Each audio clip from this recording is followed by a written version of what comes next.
will play tonight despite that strained lower back. Divac, Stojakovic, Malone, Ostertag, and Harpring up front for the Jazz. And in the backcourt, it'll be Bibby and Christie matched against Stockton and Chaney. Chaney hopes to shake Lewis. He's 1 of 9 in the first 2 games for Utah. And there you see the point we were making back, that the Utah Jazz have not been able to hold serve at home against the Sacramento Kings. And the Kings control the opening tap shot. And what should we look for out of Chicago Bulls? This is his 150th post-game season game as a head coach of the Jazz.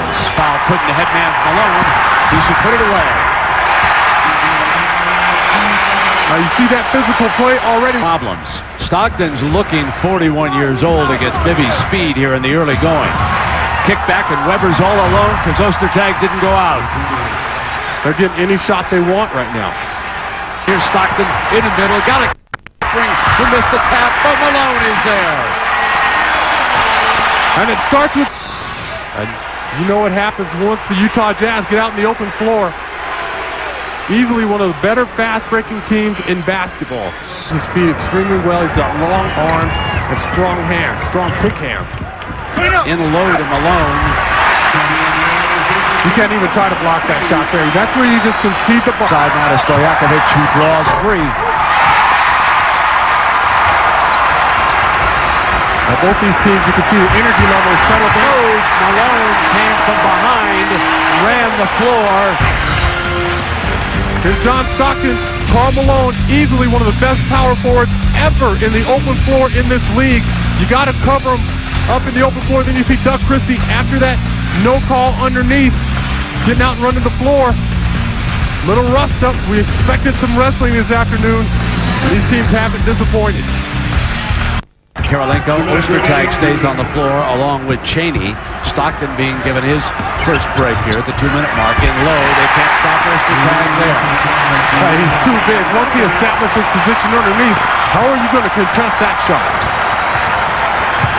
Weber's been quiet for the last few minutes. Ostertag couldn't draw the charge, and so Weber says, take this. Well, that's where he draws the foul. But right now we need a floor meter. How many guys hit the floor during this game? You see Ostertag, he's been on the ground a few times, unable to draw that charge. And see, it's unbelievable. Underhanded Karolinko. Boy, when he muscles up. Your dad's playing tonight. Dad obviously came out with a little bit more intensity, and he's amazing. I mean, the way he's running the floor at 40 years old, you sometimes marvel. Films of himself in college because he's pulling out his game right now. 6 of 7 from the field. Here comes Weber.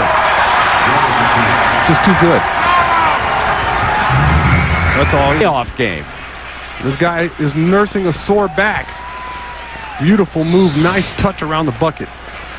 Having that extra time off probably helped his back a little bit, but both coaches vehemently say that the time off served no good for either team. Adelman and Sloan both said, we want to play. We don't want that long layoff. And so I said it was our fault. We needed the programming. We had to give Chris Berman a rest. We couldn't have him talking all night long.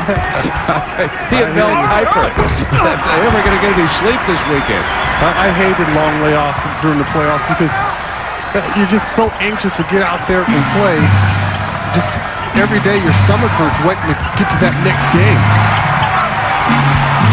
Weber missing, but stays right with it. Steve bringing it out. Stockton had no room to split that trap. And you cannot leave Weber out there on the perimeter. Yeah, if you know if the... On offense, they were stagnant with the ball. They found themselves holding the ball for too long and not making those passes to get those cutters that they are so famous for, Sacramento. So that's really what they're going to try and do, is move. In low to Ostertag, ball gets away from him. Out of bounds, Ostertag begging for the foul. And he's been intense from the start. Stojakovic fires a 3 under pressure. How did he get that one to go? On the break and they drop their passes. Those guys don't like to pick up those turnovers. Great cut by Bibby. And he's picked up by Weber for the layup. and it's a 2-point game. You can't hurt your man. He would not have been finger rolling coming down on a break like that. Yeah, he would have paint on his fingers. Oh, yeah. The mailman delivers now, and he's on the line. The Malone family enjoying that moment.